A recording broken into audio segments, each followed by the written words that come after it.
Es una obra icónica, más que conocida por muchos de todos nosotros, encargada por un todopoderoso del momento a uno de los artistas consagrados del momento como lo era Goya, objeto de múltiples mitos y leyendas en los que hasta la mismísima Inquisición estuvo involucrada. Hoy vamos a entrar a la maja desnuda desde el punto de vista de la recepción, cómo fue consumida a lo largo de las distintas generaciones y cómo encaja en un momento artístico de España en relación al desnudo femenino. Y sí, viene con chapa. Vamos a hablar también de su primita, la maja vestida. Les doy la bienvenida un nuevo viernes, hoy para volver a Goya, pero a un Goya distinto del que tratamos la última vez. Vamos casi que a recuperar ese Goya que pintó la familia de Carlos IV, es decir, ahí a caballo entre el cambio de siglo XVIII y XIX. Y vamos a recuperar dos de sus obras más conocidas.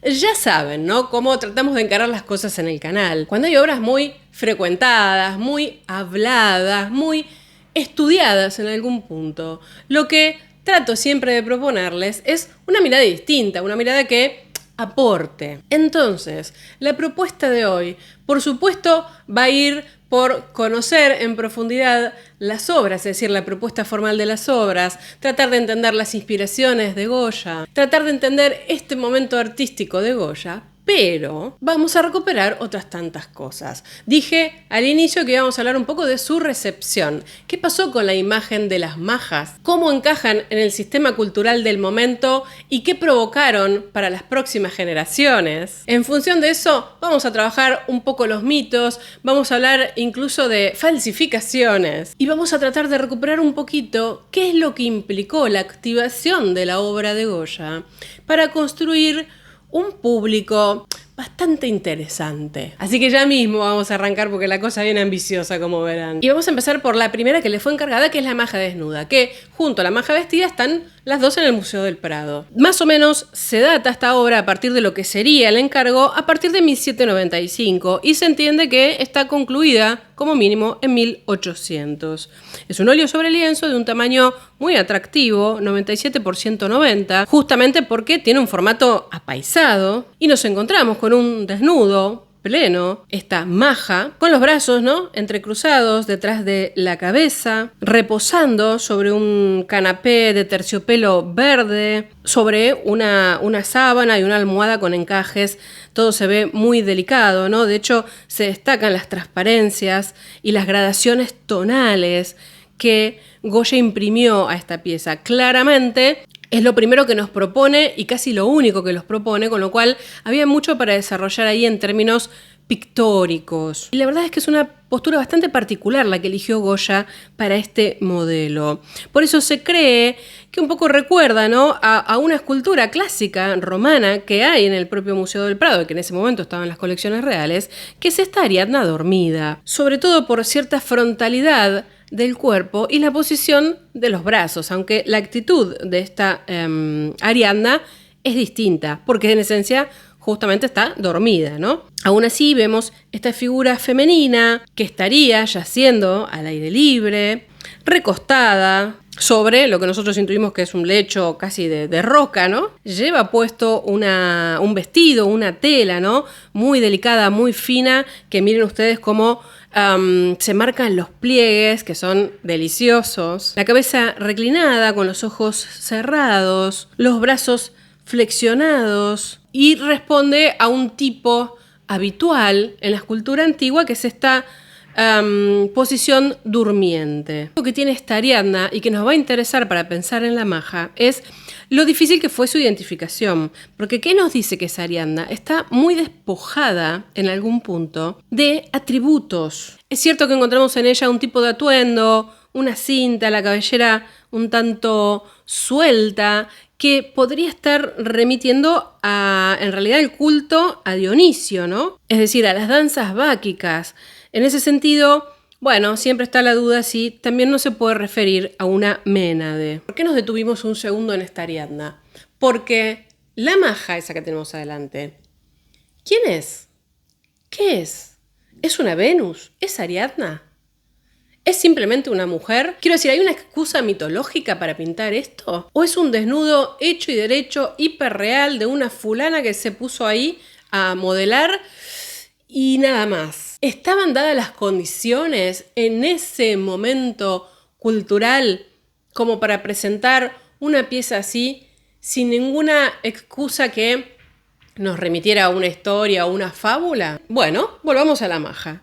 Esta maja desnuda está completamente despojada de todo. Hablamos de que hay un canapé en el que está reposando, que por cierto ese terciopelo verde se ve precioso. Y no tenemos más. No tenemos un cupido, con lo cual no estaríamos hablando de una diosa Venus, ¿no? Afrodita. El sitio sobre el que está recostada es algo absolutamente moderno, actual, del siglo XVIII-XIX. Por otro lado, uno entiende que responde a una tipología de Venus recostada, una fórmula que, bueno, viene de lejos, ¿no? Pero nos encontramos con una mujer que mira al espectador sin ningún tipo de pudor, tiene una sonrisa sugestiva y nos parece estar hablando de una mujer más que real antes que un desnudo mitológico. De hecho, pensemos lo siguiente, tal como está dada la composición, encontramos que el centro de la pieza es la parte de la pelvis de esta modelo y de hecho tiene vello púbico. Es decir, esto nos aleja completamente de una historia orientada a la fábula y nos mete en un momento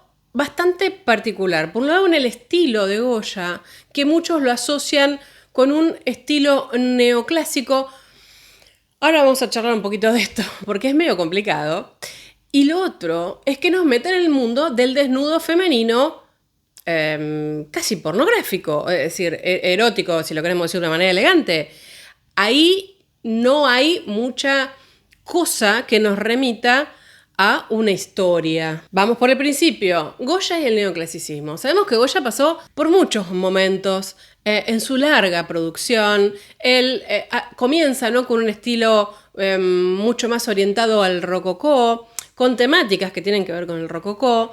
Algunos entienden que pasa por un momento neoclásico antes de entroncar fuertemente, ya mismo casi por este periodo, con el romanticismo y esa idea que los acerca a los visionarios, ¿no?, que fue lo que vimos la última vez que hablamos de Goya. A mí me da la sensación de que Goya, en relación a los estilos y a los movimientos artísticos del momento, es decir, en relación al rococó, en relación al neoclasicismo, Goya es Goya. Si uno trata de ponerlo en el sistema, ¿no?, de compararlo en ese momento con lo que estaba pasando, por ejemplo, con el rococó o el neoclasicismo francés, y nada que ver. Si uno quiere, lo puede acercar un poquito más a lo que estaba pasando en Gran Bretaña. En su momento hablamos de Hogarth, un estilo un poco más dibujado, esas representaciones tan complicadas de Goya, donde uno no entiende muy bien si se está acercando a la sátira, si se está burlando de los personajes, si se está mofando de los encargos, si no, y simplemente está dando lo mejor de sí.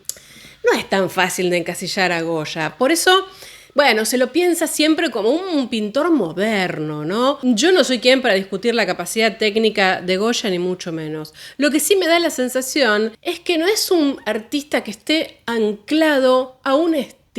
Por eso me da la sensación también que tiene obras tan interesantes, porque no es lo típico que uno espera para ese momento. Me dejo de tanta perorata y vamos a ver qué tendría esto de neoclásico, aunque para mí se acerca bastante más al rococó, pero bueno. ¿Hay una base de dibujo? Sí la hay.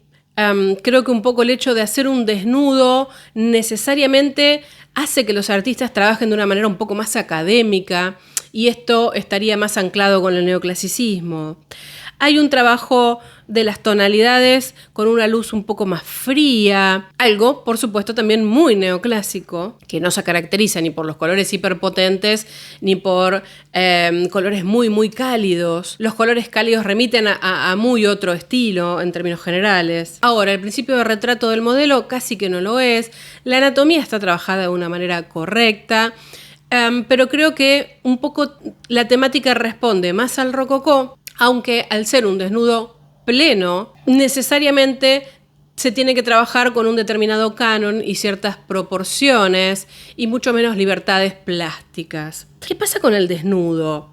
En España, el desnudo femenino casi que no tenía antecedentes. ¿Qué se le viene a la mente? Velázquez, que también cuando Velázquez pinta la Venus, en España cero antecedentes, Velázquez estaba pensando en Tiziano. En realidad las obras que trataban estas temáticas se encargaban afuera y eran de un consumo muy, muy restringido, casi a las colecciones reales y alguna colección aristocrática.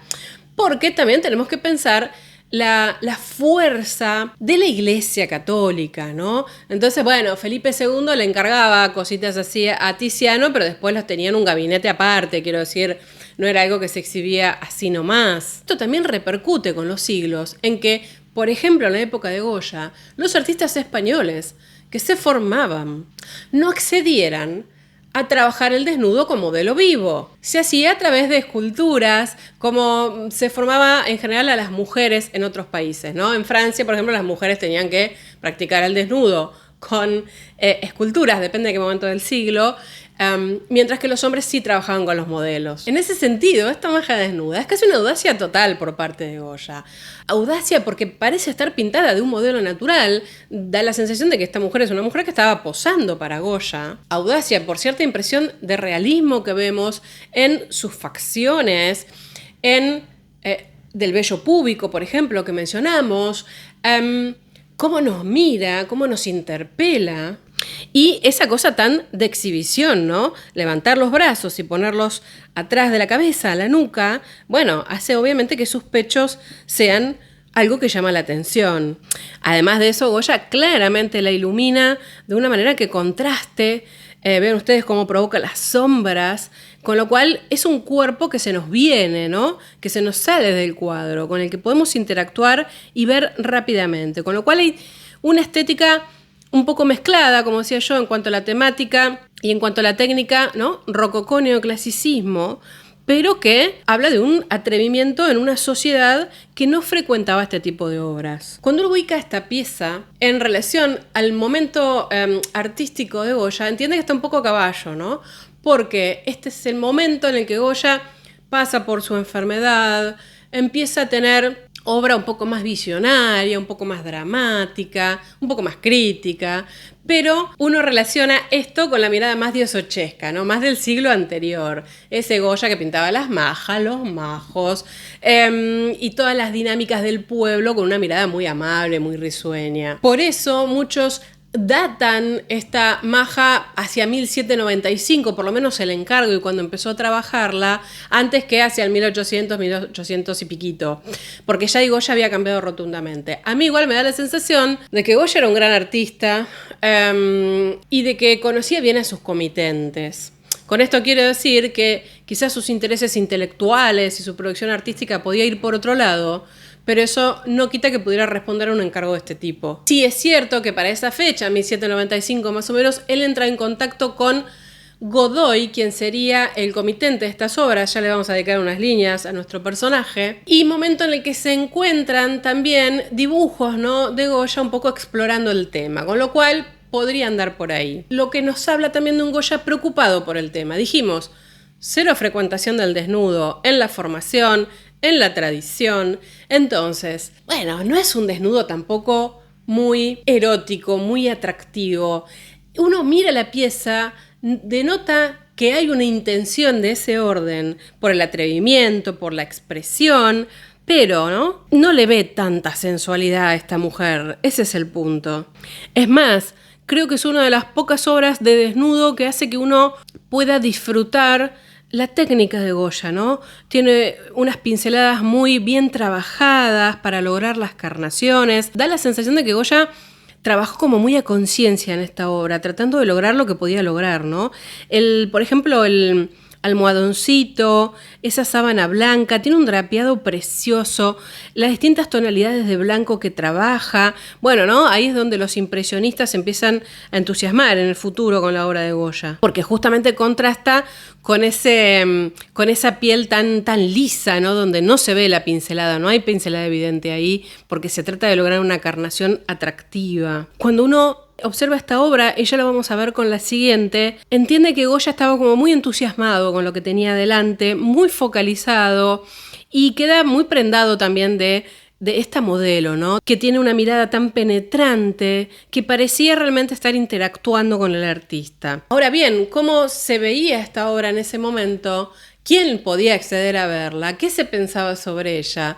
¿Y qué pasa con este tal Godoy que mencioné? Las primeras referencias que aparecen sobre la maja desnuda, que no se llamaba maja, ya vamos a ver toda esta historia de cómo termina bautizada maja. Decía yo, las primeras referencias son de 1800, de noviembre del 1800, donde un grabador, Pedro González de Sepúlveda, va a visitar el palacio de Godoy, de Manuel Godoy, que en ese momento era el primer ministro de Carlos IV. Y va acompañado ni más ni menos que de Sean Bermúdez, un personaje muy importante de la época que ha trascendido sin ninguna duda por un poco estar en esta configuración de los inicios del campo del arte en España y escribir y hablar y fomentar la historia del arte. El registro que se tiene de esto, que aparece en la misma página del Museo del Prado, dice lo siguiente: colgaba allí en un gabinete interior, junto con otras Venus. Y parece que, la verdad, mucho no le pareció interesante, porque en su diario puso una Venus desnuda de Goya, pero sin dibujo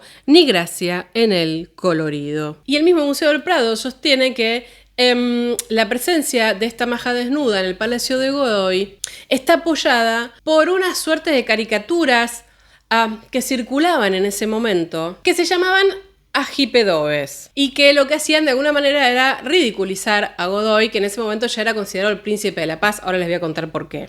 En algunos agipedobes se menciona que la maja aparecía sobre la puerta, ¿no? Sobre la puerta del gabinete. ¿Qué son los agipedobes? Bueno, si lo ponen al revés, se van a dar cuenta que es una grosería.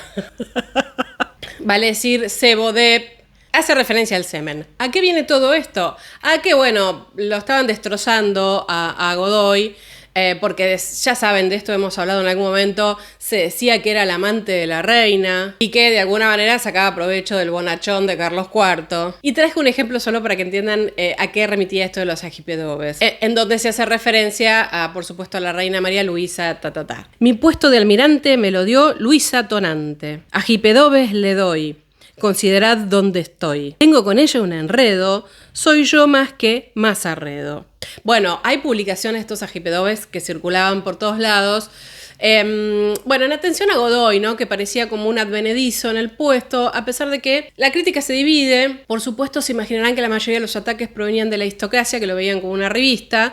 Y parece que el tipo tomaba algunas acciones en favor del pueblo, con lo cual, bueno, ya se imaginarán, no nos vamos a meter hoy en la historia política. En cuanto a lo que sabemos de Manuel Godoy, era un personaje bastante particular, y más allá de que probablemente esto de que tuviera como amante a la reina fuera para desprestigiarlo, para tratar de sacárselo de encima, etcétera, etcétera. Lo cierto es que el tipo era mujeriego y la verdad es que no lo disimulaba a pesar de estar casado. De hecho, más allá de amantes y demás, bueno, él tenía como su propio gabinete con una colección de desnudos. De ahí viene el encargo de la maja, ¿no? Se supone que la maja estaba con la Venus de Velázquez y con una copia de la Venus de Tiziano.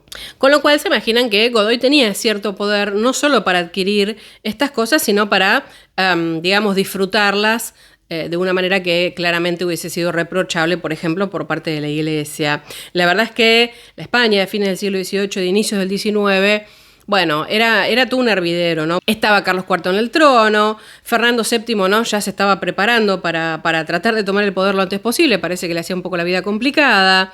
En el medio de todo eso, la Revolución Francesa, con lo cual España trata de aislarse un poco de lo que pasaba para no terminar como Luis XVI en la guillotina, para decirlo elegantemente. Y bueno, también es el momento en el que Goya pinta a la familia de Carlos IV, ¿no? Hacia el 1800, que uno sigue sin entender a veces el trasfondo de este cuadro que parece una caricatura, cuando en realidad se supone que no lo es, ¿no? Y que fue aceptado por la propia familia real. Pero bueno, volvamos a la maja, porque si las comparamos con la Venus de Tiziano y con la de Velázquez, nos encontramos con que se refuerza lo que dijimos al inicio. No aparece ni un perrito, no aparece Cupido, no aparece un espejo, no aparece nada, no hay ningún tipo de reminiscencia a que esta no fuera una modelo recostada en un canapé, simplemente eso. Unos años después, entre el 1800 y 1807, se data a la maja vestida, que en esencia, si la miramos, es la misma modelo. Nuevamente recostada en un sofá verde, cubierto con una colcha blanca y almohadones. Muy similar al esquema compositivo del anterior. Tiene, ¿no?, como las piernas un poquito flexionadas, los brazos detrás de la cabeza, es decir, la postura prácticamente igual, pero está vestida con unas transparencias que son una delicia de ver, porque acá encontramos a otro Goya, ¿eh? Vean ustedes, tiene una cinta, un fajín de seda rosa, sobre los hombros una chaqueta, ¿no?, amarilla, un tanto naranja, con borlas negras. Tiene unos chapines en los pies que son una delicia también, muy delicados. Y hay algo que ha llamado la atención de muchos, que es un objeto medio rojizo, ¿no?, a la altura de la cadera, que algunos interpretan como una empuñadura de una daga o de un puñal. Y otros creen que simplemente tiene que ver con un abanico. No sé por qué la idea del puñal, ¿no?, tan presente. Y decía yo que nos encontramos aquí con otro Goya. Vean ustedes que hay mucha más libertad pictórica, hay una pincelada más suelta, mucho menos académica. Quizás porque está vestida, entonces no hay que lograr una carnación que apunte a cierta sensualidad, a cierta naturaleza. En ese sentido, el trabajo con la ropa es un poquito más pastoso. Trabaja igual a la perfección las veladuras, ¿eh? De nuevo, vean ustedes los blancos, por ejemplo, del tejido, y del almohadón, y de los chapines. Y hay un trabajo un poquito más meticuloso, sí, de nuevo, donde aparece la carnación, que es el rostro y el cabello negro. De nuevo, sí, un trabajo muy atento con la luz que le permita trabajar las texturas, ¿no?, que en este caso tienen que destacarse mucho más. En la medida en que hay unos buenos años de diferencia de datación de la maja desnuda, y que esta fue la primera versus la maja vestida, se entiende que en realidad no se había pensado en hacer dos obras, es decir, no se había pensado que tuviera una pareja, era la maja desnuda y punto. Esto también hablaría, bueno, del estilo diferente que pone Goya en cada una de las obras, más allá de que, como dijimos, bueno, hacer un desnudo te obliga a determinadas cosas.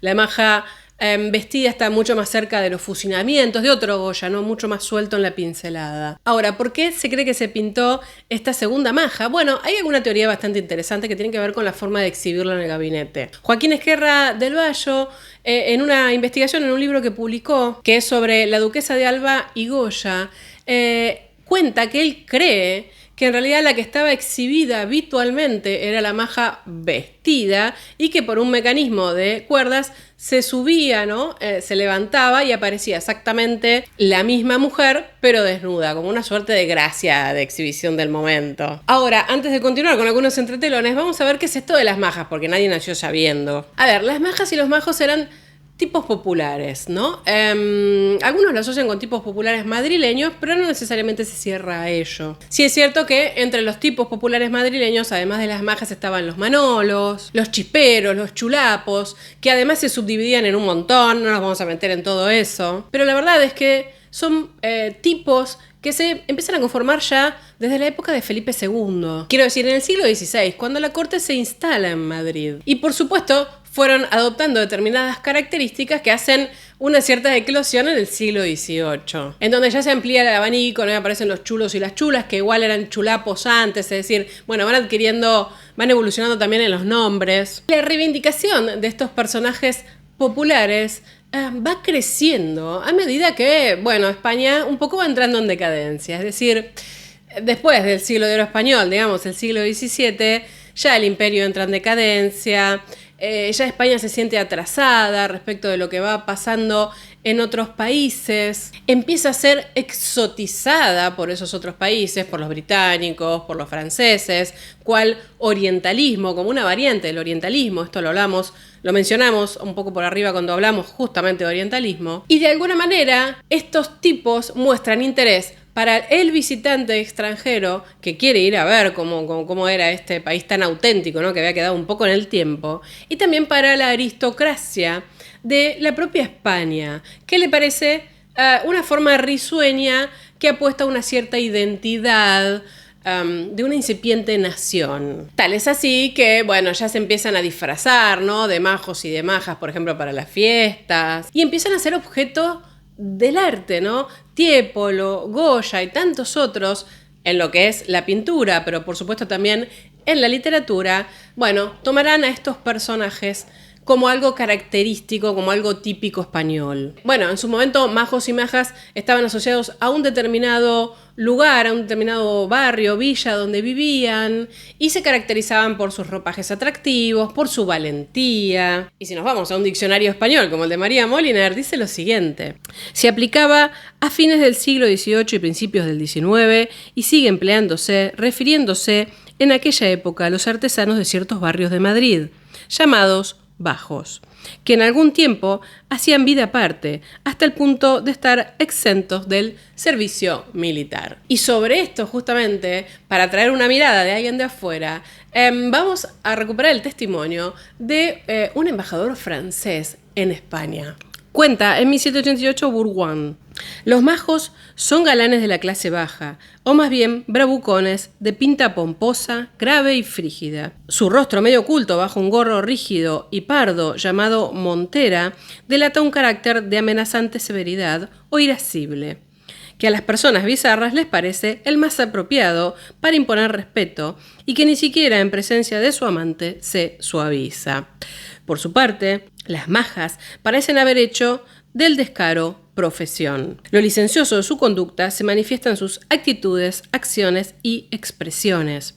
Y cuando lo obsceno que hay en sus personas se reviste de las más caprichosas formas, se las colma de todos los epítetos que la admiración puede inspirar.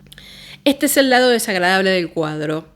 Pero si el espectador se aproxima con una disposición no muy escrupulosa a las representaciones en que figuran majas, cuando se familiariza con los modales muy poco conformes a las virtudes de su sexo y con los medios de inspirarnos sentimientos favorables, ve en ellas las más seductoras sacerdotisas que jamás presidieron los altares de Venus. Su impúdica afectación no es más que un conmovedor atractivo que produce un delirio de los sentidos, apenas resistible aún para el más prudente y que, si no inspira amor, al menos promete mucho placer. De hecho, las majas se terminan asociando a la prostitución. ¿Qué nos demuestra esto? Bueno, lo que terminan haciendo los franceses en otros lugares, que es transformar a estos tipos populares españoles exotizándolos, ¿no?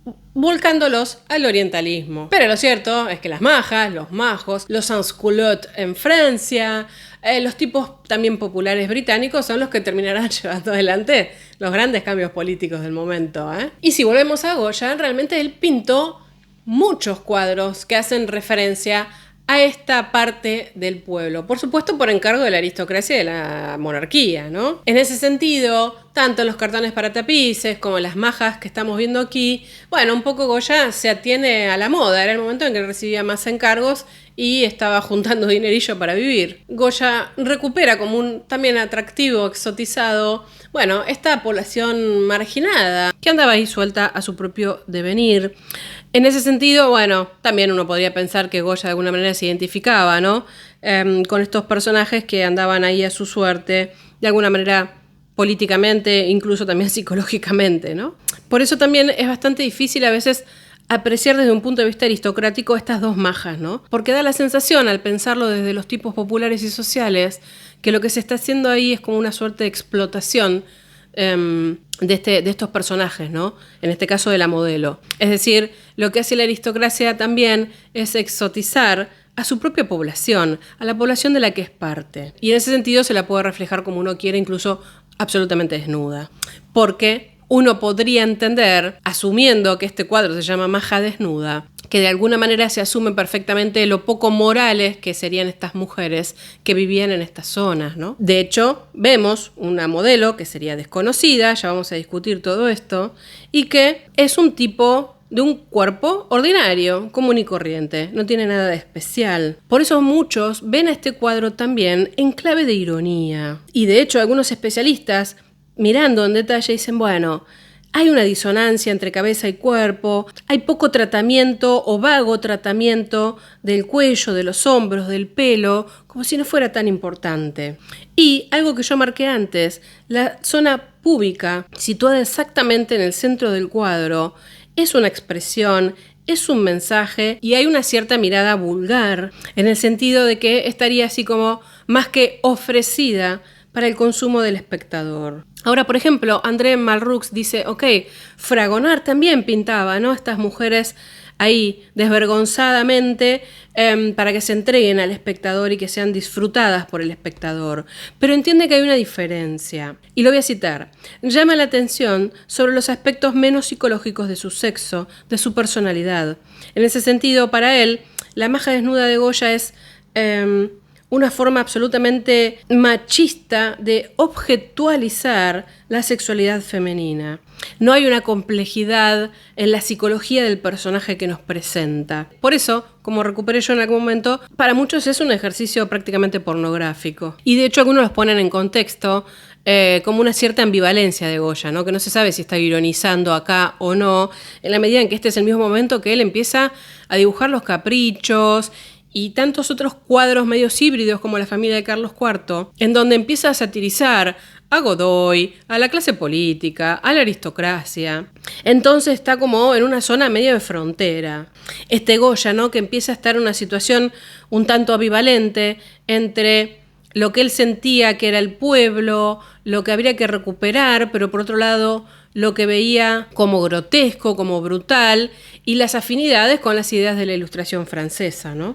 De hecho, si nos retrotraemos, por ejemplo, a este cartón para tapiz de 1777, vemos como una mirada mucho más amable de Goya para con estos personajes, si uno lo compara con lo que implica, por ejemplo, el retrato de la maja desnuda. Cartones para tapices que fueron encargados precisamente por Carlos IV, ¿no?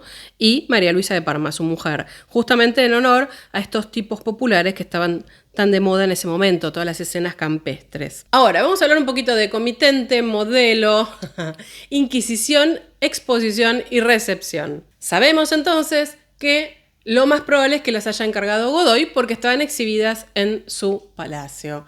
También sabemos, por los registros de los inventarios, que inicialmente, por ejemplo, en 1808 aparecen mencionadas como gitanas, que de hecho, en 1808 es la primera vez que aparece mencionada la maja vestida. En 1813, en el inventario que se hace cuando Godoy cae en desgracia, bueno, ya se imaginan, ¿no? Invasiones napoleónicas, pasó un poco de todo. Decía yo, en 1813 aparecen registradas como Venus. Y en 1814, cuando los bienes son incautados, se la registran en el depósito justamente de bienes incautados como maja. Respecto de la maja vestida, dice en concreto una mujer vestida de maja. Ahora, ¿qué pasa? En 1814, estas obras son requeridas por la Inquisición, porque entiende que son pinturas obscenas. El Tribunal de la Inquisición, cuando las evalúa, dice lo siguiente: la que representa a una mujer desnuda sobre una cama es su autor, don Francisco de Goya. La mujer vestida de maja sobre una cama es también del citado Goya. Entonces, como dato, será la Inquisición en realidad la que termina bautizando a las dos piezas como maja vestida y maja desnuda. ¿Por qué le interesa la maja desnuda? Porque para el Tribunal de la Inquisición, en sus argumentos, ahí había una modelo y la Inquisición quería saber quién era la modelo. Esto es muy interesante, porque la maja vestida, que es la misma modelo, es la misma cara, no es objeto de ese requerimiento. El tribunal no pregunta quién es la modelo de la maja vestida. Esto derivó a que en 1815 el tribunal haga lo siguiente: se mande comparecer a este tribunal a dicho Goya para que las reconozca y declare si son obra suya, con qué motivo las hizo, por encargo de quién y qué fines se propuso.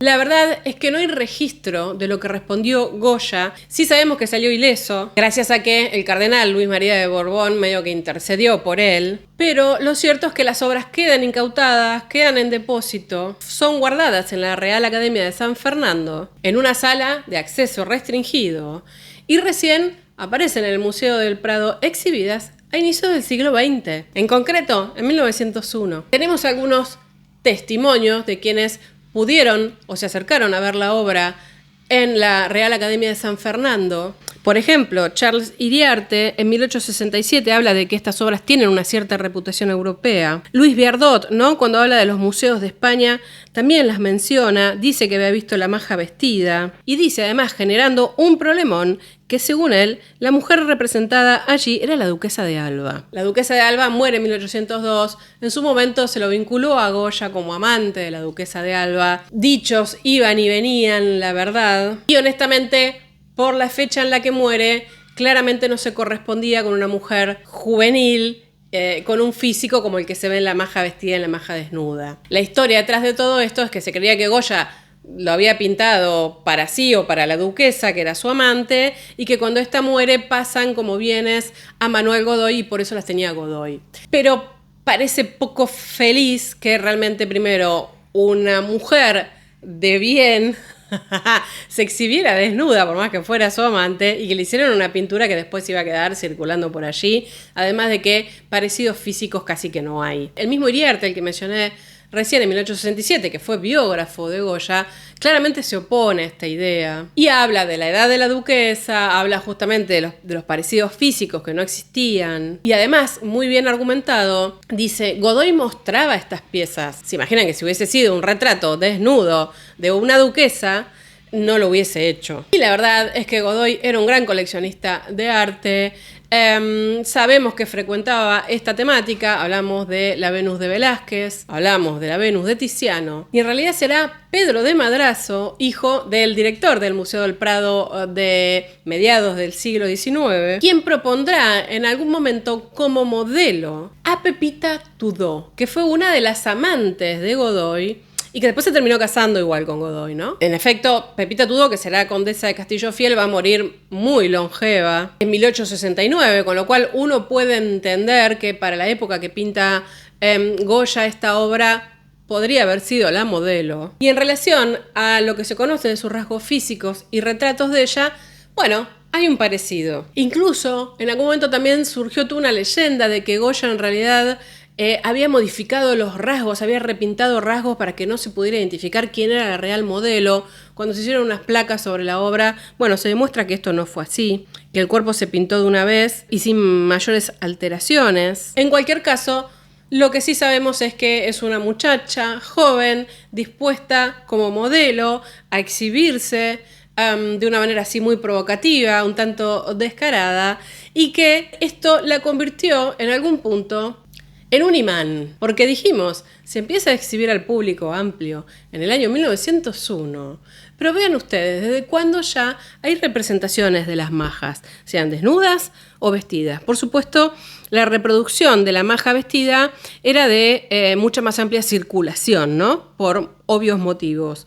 Pero tenemos, por ejemplo, este grabado de 1865, que es una estampa que pertenece a una colección de la Real Academia de Bellas Artes de San Fernando, que bueno, justamente recupera esta obra de Goya. Y parece que es de interés, porque hay muchas obras de Goya para recuperar, y esta está allí. Esta estampa se puso a la venta en 1870, correspondía también mucho con la difusión que se le estaba dando a los artistas nacionales, a los grandes maestros, así como Velázquez, Murillo, Zurbarán, y bueno, Goya empieza a activarse también como un representante del arte español destacado, con lo cual estos cuadernillos se vendían y eran muy populares, la verdad, mucha gente los compraba. Incluso algunas de las estampas iban, por ejemplo, acompañadas por textos explicativos, ¿no? De Pedro de Madrazo, de estos también ya incipientes historiadores del arte que empiezan a aparecer, que no necesariamente, bueno, no es el caso de los Madrazo, ¿no?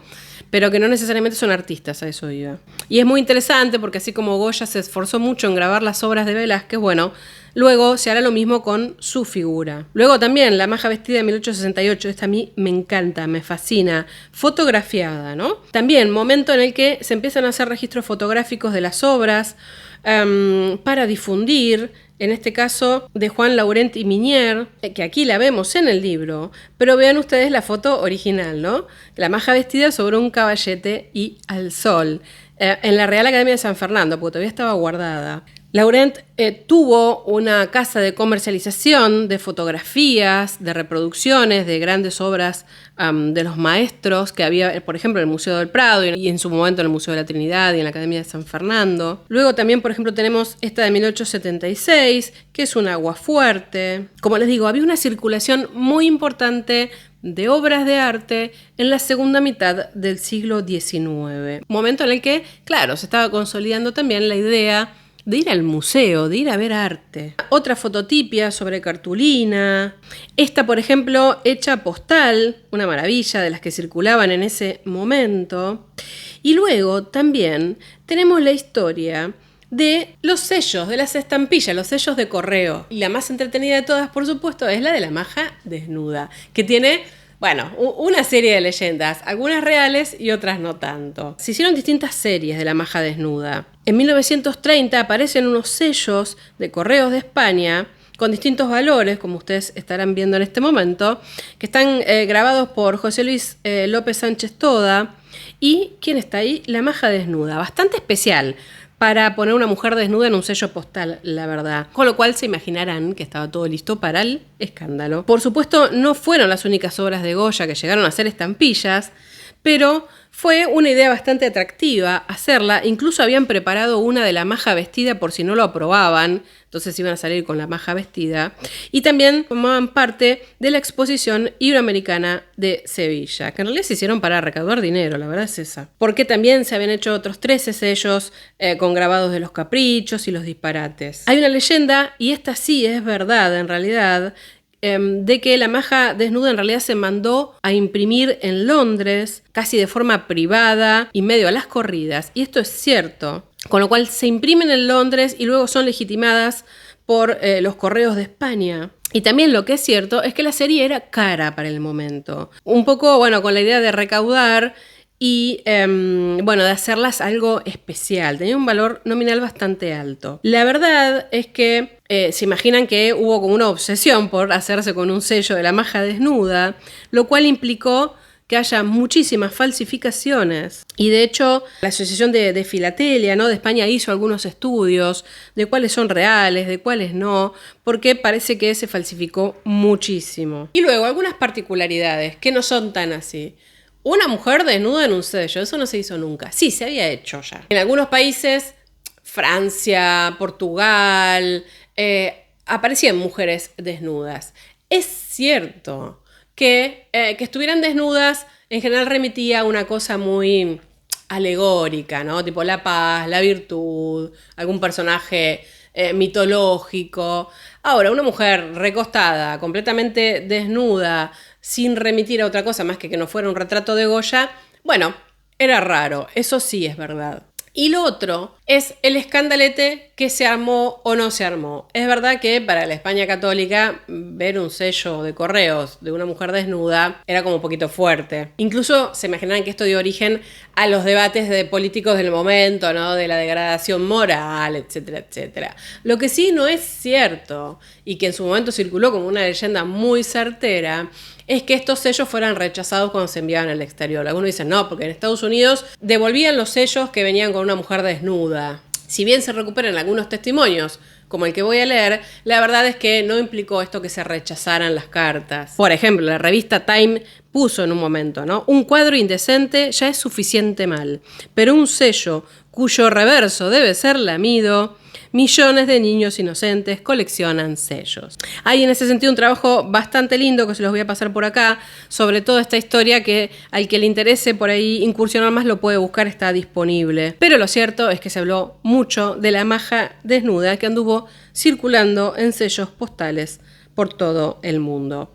Ahora, entre idas y vueltas, ya estamos en el siglo XX, hablamos de los sellos postales de 1930 y tenemos que pensar qué empieza a suceder con Goya cuando, bueno, ya se exhibe esta pieza junto a otras de él, por supuesto, en el Museo del Prado. Sabemos que para los españoles ya Goya representaba a alguien que hablaba de su identidad, de lo importante que había sido la historia de la pintura en España. Y si nos apoyamos en fotografías, vemos que la sala en donde estaban las obras de Goya era muy atractiva, tanto para los visitantes del exterior que iban a tratar de conocer de qué iba esto de la escuela española. Como ya dije, ¿no? Velázquez ahí en el Parnaso y Murillo, Zurbarán, hasta que llegamos a Goya, cuando aparecen en exhibición las majas. Bueno, empieza a suceder lo que todos imaginamos. Nadie se la quería perder. Cualquier personaje ilustre, político, artista o lo que fuera, quería ir a verlas. Y quería registrar ese momento y lo llevaban a ver a Goya porque era lo que había que ver. Entonces hay como un refuerzo del consumo de las majas de Goya como propuesta por parte del Estado español y también como gusto por conocerlas de primera mano y llevarse, aunque sea un recuerdo, de todos estos personajes que son los que en general registran estos momentos, ¿no? Por ejemplo, tenemos el ABC de Madrid de 1913, en donde vemos al ministro de Guerra británico ahí posando entre los fusilamientos y la maja vestida. También tenemos algunos videos que registran a personajes visitando el Prado y cómo los orientaban a pasar por las salas de Goya y por estas obras en concreto de Goya. Por ejemplo, este Divino de Evita, en ese momento primera dama de Argentina visitando el Museo del Prado. Esto es una joya realmente. Ya a los segundos vemos que aparece la maja, ¿no? Después tenemos también a Gina Lollobrigida en 1950 ahí posando delante de la maja vestida, ¿no? Las mujeres parecían un poco más recatadas. También tenemos esta visita, por ejemplo, de Miss Mundo, ¿no? Que se recupera en los informativos de 1966. Aparecen distintas obras y las majas. Incluso el locutor comenta muy simpáticamente si esta chica Miss Mundo podría haber posado para Goya, ¿no? Y luego algunas cosas interesantes. La obra, por ejemplo, de Francisco Ontañón, un fotógrafo maravilloso que hizo una recuperación de Madrid de la década del 60, que tiene unas obras divinas. Esta, por ejemplo, que está en el Reina Sofía, donde vean ustedes todas las cabezas de hombres mirando a la maja desnuda y la mujer que se da vuelta y mira al fotógrafo. Incluso hay muy lindos juegos que invitan a la reflexión, como por ejemplo en esta foto en donde vemos a todos los hombres mirando la maja desnuda y una mujer solita parada ahí mirando la maja vestida. Interesa mucho esto porque tiene disparadores para tipo de consumo, para la mirada sexista que puede haber sobre las obras. Ameritaría todo un capítulo esto. O también algunos personajes artistas, ¿no? Como Lucian Freud ahí sentado delante de las dos majas que parece que se le vienen encima por cómo está tomada la fotografía, que es maravillosa. Por supuesto, se imaginarán que registros de este tipo hay muchísimos. Como decía, hay todo un mundo que se dispara a partir de quién mira qué obra y cómo las mira. Y además de eso yo traje la foto esta de Lucian Freud porque es súper famosa, pero la verdad es que no hubo artista del siglo XIX y actual que no haya querido pasar por esa sala. Ahora está en una sala especial junto a Tiziano y ver estas majas. Lo que disparó muchísimas inspiraciones. Las majas es una obra que ha sido revisitada por muchos artistas y también sería otro capítulo porque hay muchísimos, la verdad. Por supuesto también se recurrió mucho a las majas en la literatura. Y yo un poco para cerrar, porque vengo hablando largo y tendido, yo creo que las majas son como un imán dos cosas. Primero, por todo lo que se construye en la imagen de Goya. Quiero decir, cómo se recupera a Goya dentro de la escuela española, sus aportes, la figura de este gran maestro que aparece por todos lados, ¿no? Hasta tienen un premio que se llama Goya, que no tiene nada que ver con la pintura, pero que el nombre le queda bárbaro. Con lo cual, mucho de la producción de Goya, diría todo, remite a los distintos momentos de la historia española, a su sociedad, esta idea del Goya cronista. Y en concreto, las majas, más allá de todos los mitos que hay de quién fue la modelo y quién no fue la modelo, no deja de ser, sobre todo la maja desnuda, bueno, una figura provocativa, ¿no? Una figura atrevida, hecha en un siglo XIX bastante pacato en cuanto a la moral y las costumbres, al menos de boca para afuera, ya sabemos, que no tiene ningún tipo de anclaje o justificación mitológica, de cualquier fábula religiosa, ni mucho menos. Que tampoco es un súper desnudo académico y que simplemente nos muestra una muchachita absolutamente desnuda, contemporánea al momento, que nos mira de frente. Aún así, y esto es una apreciación personal, debo decir que a mí me parece muy, muy atractiva la maja vestida, porque es un Goya mucho más plástico y porque desde ese punto de vista me parece que es mucho más seductora, porque nos permite conectar mejor justamente con la mirada de esa modelo que nos hace disfrutar mucho más de la actitud y que desde ese punto de vista se nos plantea como algo más inteligente que la simple desnudez de una modelo. Pero ese es mi punto de vista. ¿Ustedes qué piensan? ¿Cuál les gusta más? Hasta aquí entonces la entrada del día de hoy. Estaré ansiosa por recibir sus comentarios, a ver qué les pareció esta entrada, si les gustó mirar un poquito la idea de la recepción, ¿no? Cómo es consumido a veces un cuadro. Un ejercicio similar que hicimos con la Gioconda en su momento. ¿Qué les parece esta etapa de Goya? ¿Les parece que hay alguna ironía detrás de este cuadro? Bueno, y este cuadro además tiene 20.000 disparadores. Así que si les gusta este contenido, me acompañan con un like, no olviden de suscribirse. Tienen mis contactos de redes por aquí y todo en la caja de descripción, también la página web. Ya debería estar enviando la próxima invitación para la charlita de Café con Arte en vivo. Desde ya les agradezco que me acompañen hasta este último segundo. Es una manera también de apoyar al canal. Y ya a esta altura, Goya desde el cielo, la verdad podría mandar un super like porque le dedicamos unos cuantos capítulos, ¿no? Pero bueno, abandonemos el delirio. Nos vemos la próxima semana. Adiós.